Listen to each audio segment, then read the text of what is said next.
That's ultimately what Jesus is a scarf buster. Yeah, how unfair that he is doing all the right things, yet he still is being denied access to the kingdom of heaven. Is it bad or good to step into the black banana? That's what I'm not sure about. It is about a black banana as a symbol of. I'm here for it.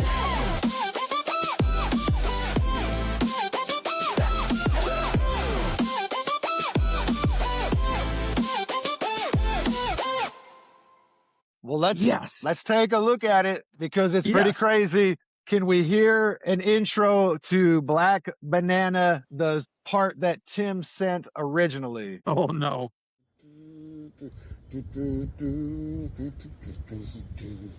Step inside your black banana and leave your cares and socks behind. To step inside your black banana, step inside and blow your mind.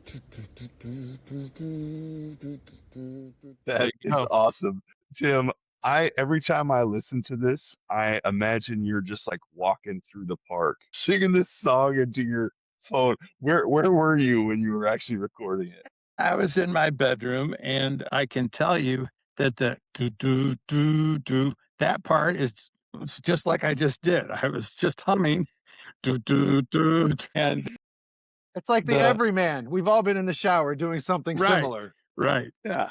Oh, yeah. And it's funny you say the water, because the actual tune, that little line came to me while I was swimming, doing a water workout. I just all of a sudden came up with do.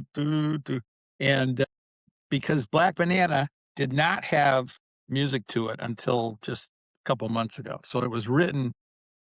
Okay. And so the reason Black Banana, hopefully I can tell a little story about the background of Black Banana. Black Banana, it was a homework assignment, write a poem, 8th grade. Well, I had a friend, his name was Jan Michaelis. And Jan Michaelis was one of the few people kind of in that class who he really liked my poem, Black Banana. I mean, he was like, it blew his mind. The whole thing, Black Banana, was like, whoa, wow, that's amazing.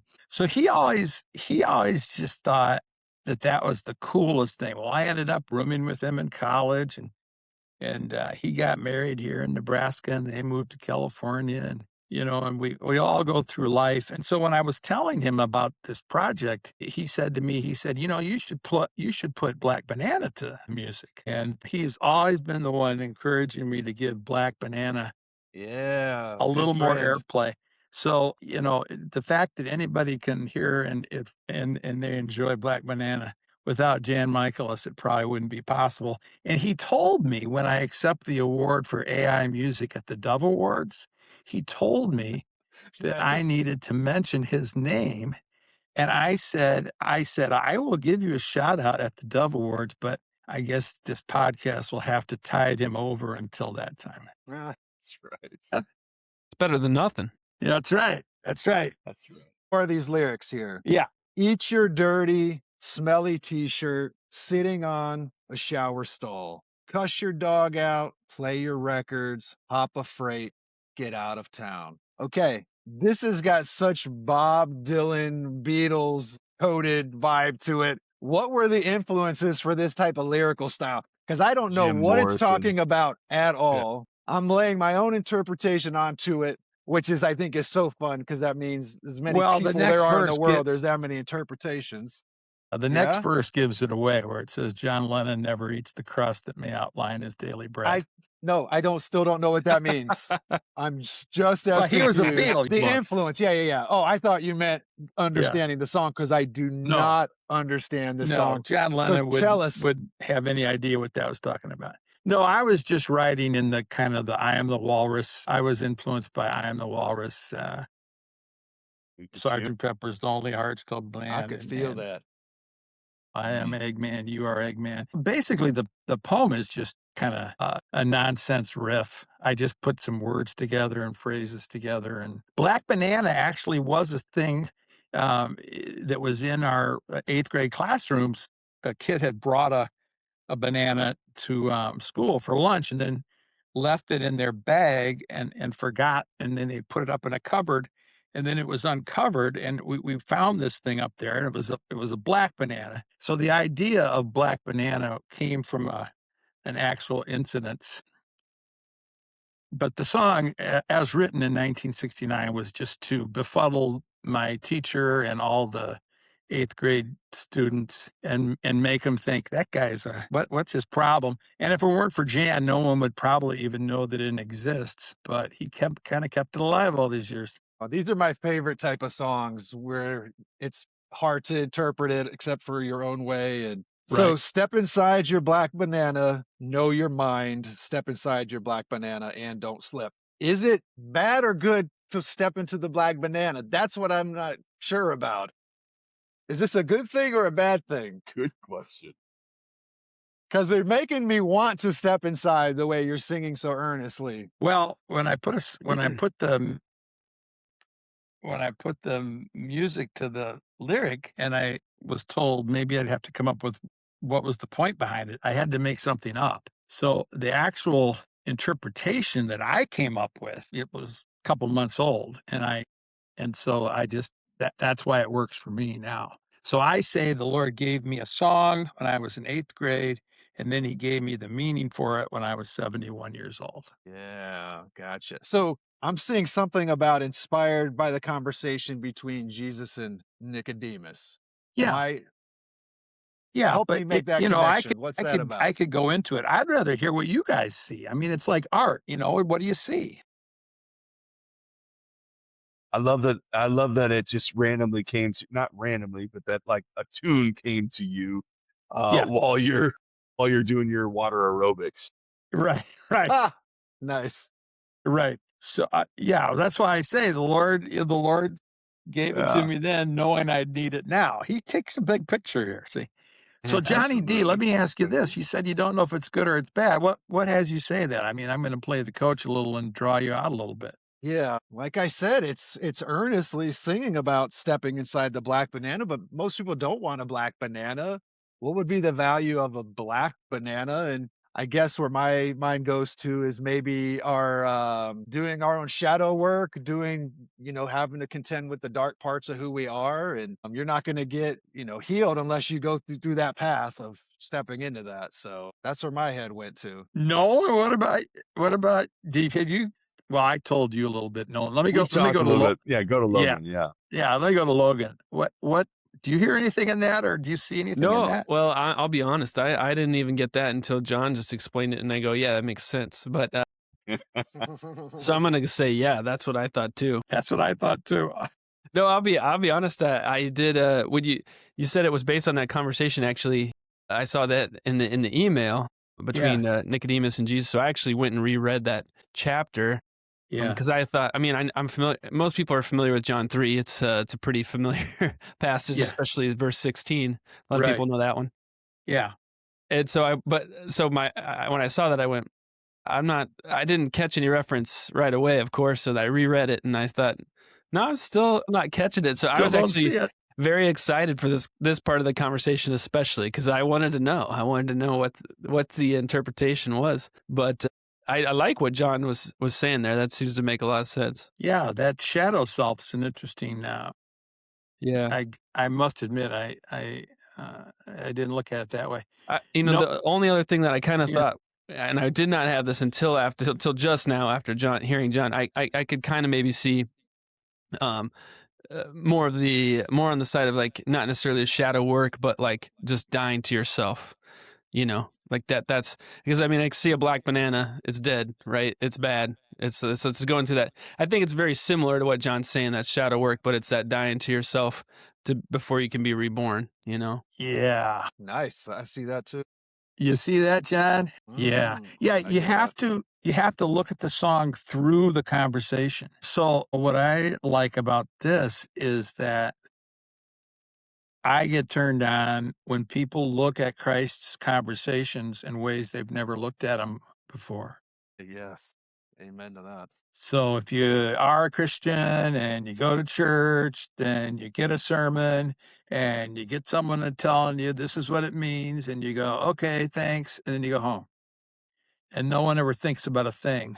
And Jesus weeps because all he wants to do is get us thinking. Yeah. I mean, and Nicodemus, the only reason Jesus talked to Nicodemus was Nicodemus begged him to.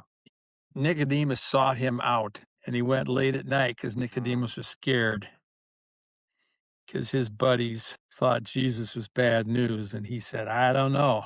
I'm thinking there's something here. But he didn't have the balls to talk to him in broad daylight. So he goes and he says, let me see if I can set up a conversation late at night. And I think that's one reason Jesus was talked to him the way that he did, because there's a part in that passage where Jesus said, you're a teacher in Israel and you know what I'm talking about?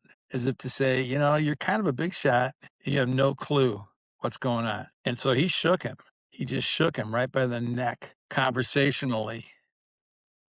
Because that's what it took with a guy like that. Jesus would have been a big black banana for Nicodemus, especially with his position and power, and yeah, that'd be a big change for him. Yes, be a big change. Yes. So is what John said. I think it's, or pardon what Logan said. It is about a black banana as a symbol of death. And unless you're willing to die, pick up a cross, follow me. Unless you're willing to die, you won't be born again. So the black banana, you got to step into that. You got to step into it. Tim, in the coaching that you and I have done, you've talked about transformation a lot. And I remember one of the first conversations you and I had in a coaching relationship was that you broke down the scarfy, right? And part of that being the way that our brains naturally fire and behave, and our behaviors that come from those things, just like neurologically our response to life in the physical realm. Right. And one of those being status, right? Scarfy stands for several things. Do you mind just sharing with the other guys and our listeners what SCARF was? SCARF is a model created by David Rock, who's a coach, and it's a social neuroscience model. We move toward certain things as human beings. We tend to avoid certain things as human beings. What we move toward is status, certainty, autonomy, relatedness, and fairness. And that's the acronym SCARF. And so Nicodemus was taking a huge risk. He was a big shot. He had status.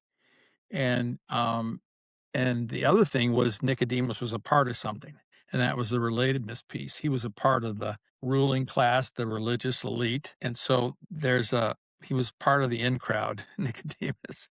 And Jesus was the scarf buster. I mean, that's ultimately what Jesus is a scarf buster. Repent, for the kingdom of heaven is at hand. All repent means is you've got to start the mental connections and the mind and the whole process is you got to start all over again.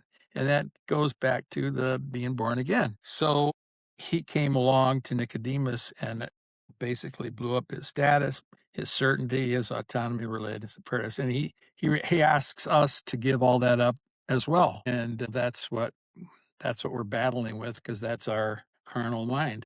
Yeah, how unfair that he is doing all the right things, yet he still is being denied access to the kingdom of heaven. Yeah, right. Oh, yeah. Man. Yeah. What status was an 8th grader looking for back then at the time of this I song? wanted to be the entertainer. I made people laugh, and and I was popular. I wanted to be popular. I wanted to be the president of the 8th grade class. I wanted to be the National Honor Society president in high school and the Letterman Club president in high school. I was. It was all about that stuff. And did all of those completely fill you? Yeah, right. With everything you ever needed? Yeah, right. For about 30 seconds until you need the next one. Man. You were also going to be a tennis star and a rock star, right? Oh, is that what I remember? Yeah. Right on. Well, if you're going to be dreaming, that's a fun way to be thinking about life. I'll be a famous entertainer or sports star. Yeah.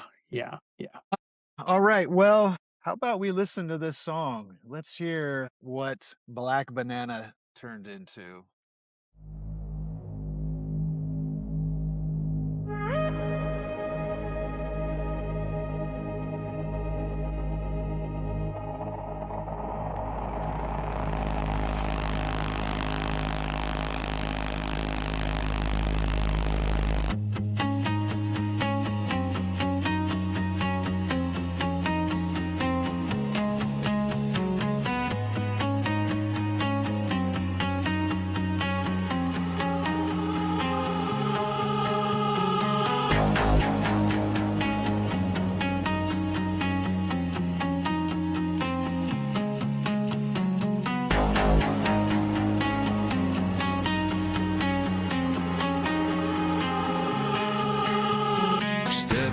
inside your black banana and leave your cares and socks behind. Step inside your black banana, step inside and blow your mind.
Crust that may outline his daily bread.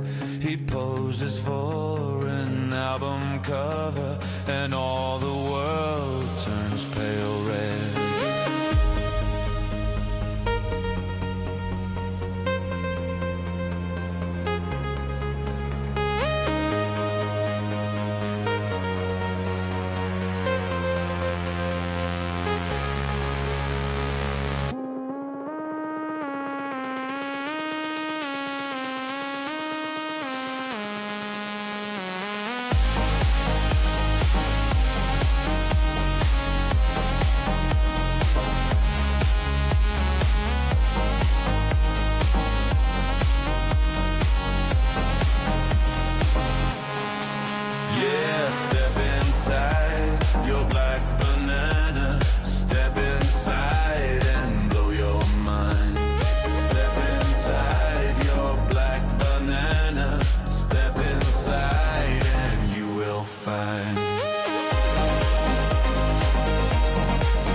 Your black banana to know you're mine.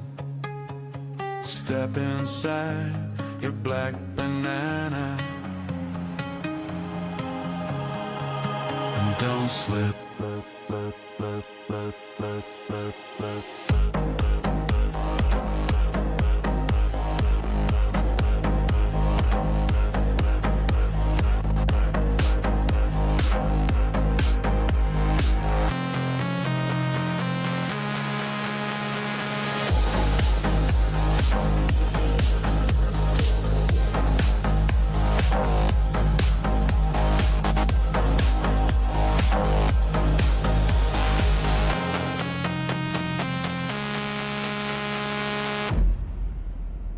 Oh, that is so good.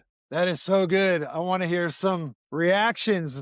First of all, Tim, what's that like hearing that version of your baby? Would your friend be proud? Yeah, I think so. It's funny again, no one sent me about I don't know how many versions. And the reason I ended up with that one was I think that was New Age. Yeah, that was the New Age version. And 12. I thought, well, 12. And there are other ones he sent that I really liked. He sent that was one you sent me, the Morrison edition, right? The Doors edition. Yeah. And that's good too. This one though, I went with New Age because it's Born Again. It was just like New Age, and I don't know. It's hard to describe. Really, it is. To hear that, as I said, it's. I mean, I can't. It's hard to describe the feeling. Logan, Nolan, what stands out to you about this song? Well, I'm just speaking purely from the perspective of musically and using the AI and what that whole experience has been like for us, reworking old songs. The transformation is really neat and really cool, and I think it is a good example, sort of like, because you can hear like between the two versions, you're just going doo, doo, doo, doo. That's in there. You know what I mean? Like Yes, it's in there. it Like captures that. like even hearing your original, just humming into it. That's the tune. That's the Yes. tune. It came to you. It's the same tune that comes out. Different instrumentation, different production level, different, all those kinds of things. But you can hear it. It's there. And so I think that's what's really neat about the whole process. And we can agree on that too, is that like the heart is still human and that heart is there. And you can hear that very clearly in this song. And it's fun. I mean, you can't not like bop your head to that song. It's great. Well I said, Logan. Well said. it's fun for me. I mean, again, Tim sends me this song, and I think this one he goes, "You got your work cut out for you." So of course, when I go to listen to what he sends me, and I hear this, I'm kind of laughing a little bit to myself, but I'm like, okay, I see the tune, and then I load it into the software, and I start giving some direction because I mean, we had some dialogue, Tim, right? We talked a little bit about what you wanted it to hear. Like this one might not have actually. I think the reason I sent you so many is because there was less dialogue on this. You were like, "Have at it, like just do what you do your thing, kind of." And so I did end up creating 12 different versions because it was so variety and of course like Logan kind of touched on. I mean, when you from my perspective with it, some of it is you bring it in and then the AI can create some stuff via some prompting.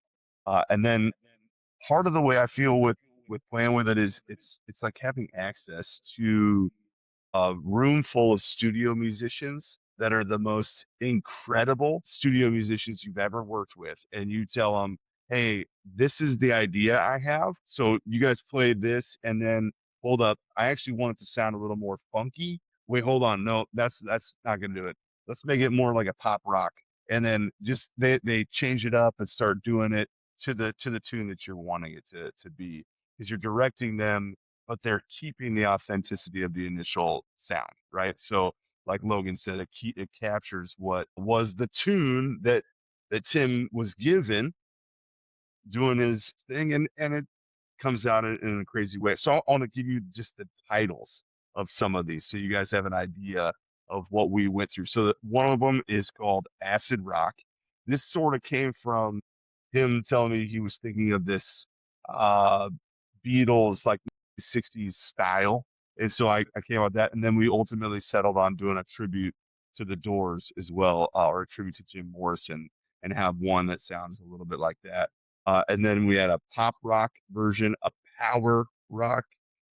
We had jamming blues, folk, and then a funky fun, and an indie pop, and then a punk rock, trance rock, and then another folk mix. So again, just taking it all over the spectrum of different types of music, so that you was able to like have a concert. Now it doesn't matter what style you are in the mood for, Tim. You can listen to your song in whatever mood you've got, and you could jam out to it. I think that's super fun. The remixes are already locked and loaded. Yeah, and the words are the same in every one, and um, that's crucial. Just one thing that Logan said that, I'm glad he said, because I had thought of this, that where he said, "I'm in there." Even though you listen to the other one, that's you're in there. To me, it's like being born again. I mean, we come to the Lord, and we always feel like, why would he want me? He doesn't know how, full of it I am. He doesn't know what I've done. No, he doesn't know me. He wouldn't want me. And so we bring our just minimal humanness to the Lord, and then he takes it and he remasters it. That's why I like when Nolan calls it remastering. He remasters us. And so after a period of time, we actually become unrecognizable to ourselves, and we become unrecognizable to others, because he's literally transforming us into the image of his character, which is just, see what, that's the transformation. So this is just a little kind of a way to look at what it's like to be remastered by the Lord with just this little song. And that's one thing I think that's so cool about this process. Love that. Couldn't agree more. The music too that you guys, there's so many like parts that are like tickling my brain when I'm listening to it. That's the only way I can describe it. The weird noises, the echoes, and it's really fun candy wise to listen to. But is there anything else that needs to be said about Black Banana before we move on to the next song? Well, let me give you a real brief, kind of my own take on it. When we come to the Lord, we can leave our cares behind. That's true. We can leave our cares. And what are socks? What's the purpose of a sock? Protect your foot. Protect. Yeah. So he actually says, leave your socks behind. Take off your protective devices. Take off the things that you find are comfortable and that you keep you safe and warm. Lay yourself bare. Yeah. Lay yourself bare, right? Make yourself bare. You don't want to show your ugly feet, but hey, take your socks off because you're going to be raw and exposed here, and it's okay. And what did he do at the end? He washed the disciples' feet, and Peter goes, no, you can't wash my feet. My feet are ugly. My feet are dirty. My feet are smelly. Take them off. Leave your cares and socks behind. And then the other one about eat your dirty, smelly t-shirt. That's kind of a righteousness. Our righteousness is as filthy rags. And, Nicodemus thought he had all the trappings. Really, all of our stuff is like filthy, dirty, smelly t-shirts to the Lord. And yet we revel in our, and then John Lennon, that was all about, John Lennon as a figure of someone who rebelled against authority as Christ did. But, there's different ways to do it. I don't know whether John Lennon's rebellion was, in relation to the Lord, or whether he just rebelled against culture. And so you can, that's why I say at the end, don't slip. You got to be careful. The road it's a narrow road to find the Lord. You got to be careful. And, when you get on that road, you can slip off pretty easy. And he's very demanding. I mean, he's very precise, and it takes a long time to learn his rigor and his discipline. So anyway, those are just some other ideas about the song. I like that play. I like that play on words because my visual is like the cartoons of somebody slipping on the banana. So I like your reference to kind of bring that in on the don't slip. Love it. Love it. Say what you want, I'm here for it. Cry if you need, sharing stories. Talk all night about his glory. I'm here for it. Laugh till we choke on stupid jokes. Whatever this is, yeah, I'm here for it.